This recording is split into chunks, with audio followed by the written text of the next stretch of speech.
Eh bien, c'est la deuxième partie de la stabilité des carbocations et des carbanions. On est toujours avec eh bien, les molécules A, B, C, D et E, hein, en fait, qui sont du benzène. On a vu le cas du carbocation. Il nous suffit maintenant de voir le cas du carbanion.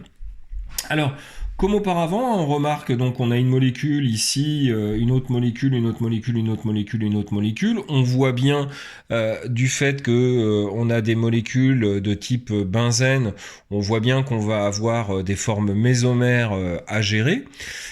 Et la molécule qui va être la plus intéressante à faire en effet mésomère, bah, c'est celle qui est commune à tous, qu'on retrouvera partout, et c'est-à-dire la molécule A. Donc on va s'intéresser aux formes mésomères de la molécule A, qui est la molécule la plus simple. On va regarder les différentes formes et ensuite, eh bien, on regardera à quelle forme il faut s'intéresser particulièrement quand on a d'autres groupements. Donc, on a une alternance entre une charge, une simple liaison et une double liaison. On peut donc créer une première forme mésomère où vous allez avoir ce déplacement-là. Donc, l'électron vient ici. Du coup, il y a un autre déplacement d'électrons. Ce carbone, il perd un électron, il en gagne un, donc il est neutre. Ce carbone ici, qui a un électron en commun, garde celui qui est en commun. On a donc une charge négative qui va se placer ici. On va avoir la première forme. Donc ici, on a une double liaison de créée. Ici, je vous l'ai dit, on a une charge négative. Et les autres doubles liaisons n'ont pas bougé. On va parler de forme alpha. On va continuer. Pourquoi? Parce qu'on a une alternance entre une charge négative, une simple liaison et une double liaison, pour faire une deuxième forme, qui est la forme bêta, qui est comme ceci. On est toujours sur notre molécule A. On a la double liaison ici, la double liaison ici, et on a une charge moins, qui cette fois-ci est en para.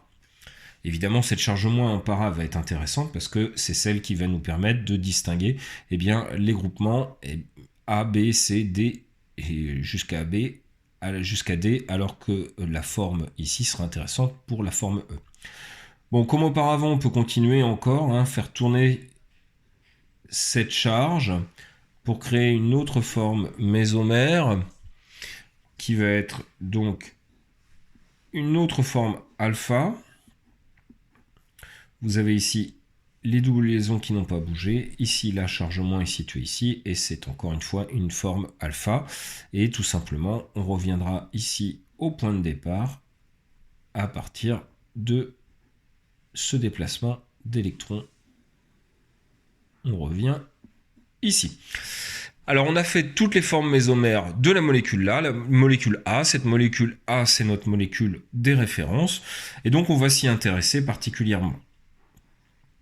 Alors, on va regarder notamment le cas de la molécule B. Pour la molécule B, on s'intéressera eh bien, à la forme bêta. Pourquoi? Parce que dans la forme bêta, vous allez avoir un petit groupement ici.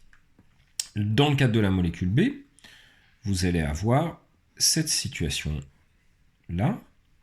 Vous allez avoir ici, donc je remets ma forme bêta, la charge négative qui est ici, le groupement carbone avec 3 fluors dessus. Alors, le groupement fluor eh bien, fait des effets inductifs moins I. Et donc vous avez un groupement inductif moins I ici. Le carbone qui est là, bah, on lui tire dessus par 3 fluors qui sont des éléments, on le sait, c'est l'élément le plus électronégatif. Il va avoir une charge atomique partielle qui va être delta+. Ça va être une situation qui va être favorable, ce coup-ci, contrairement au cas précédent. Et donc, eh bien, on peut dire que la molécule B sera plus stable que la molécule A. Intéressons-nous maintenant à la molécule C. La molécule C, toujours pareil, on va s'intéresser eh bien, dans cette forme bêta, je vous dis, où la charge en fait est un petit peu différente, où la charge est située au niveau du groupement en para. Donc dans le NO2, on a une charge plus, une charge moins. Je vous avais dit que la compensation elle serait plus intéressante, mais le fait que Le groupement NO2 a un effet -M. Vous allez voir, ça va être beaucoup plus intéressant encore une fois. Pourquoi? Parce qu'on va pouvoir créer une autre forme mésomère avec le moins ici, qui va être récupéré par l'oxygène ici, pour créer une autre forme mésomère, qui va être la suivante.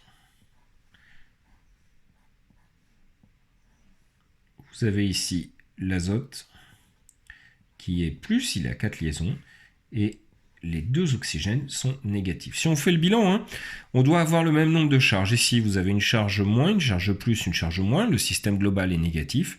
Ici, vous avez une charge plus, une charge moins, une charge moins. Donc, on a un effet mésomère. L'effet mésomère va fortement stabiliser cette molécule. On le sait, l'effet mésomère stabilise fortement les molécules. Et donc, on a la conclusion, c'est que la molécule C va être plus stable que la molécule B, elle-même plus stable que la molécule A. On s'intéresse maintenant à la molécule D.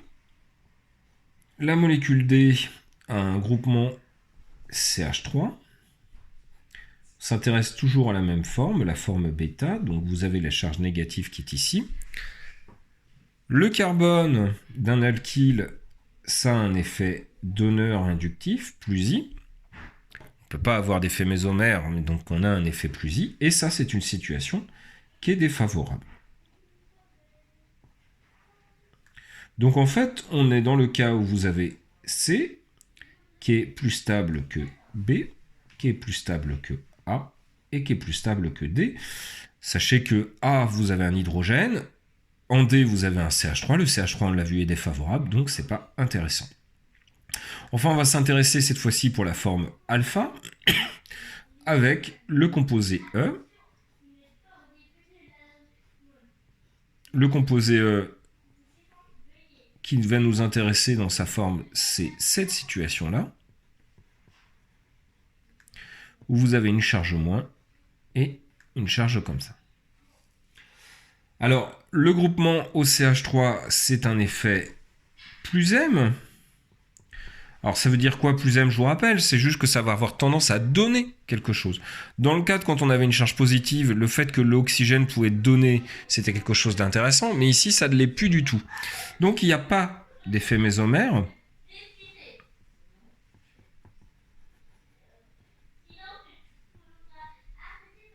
Voilà. Et donc, qu'est-ce qui reste? Il reste le fait que vous ayez une charge atomique partielle, delta-, sur l'oxygène, et donc une charge négative face avec une charge atomique partielle négative. Et là, on est dans une situation qui est plus défavorable encore que la situation précédente. En conclusion, vous avez la molécule C, qui est plus stable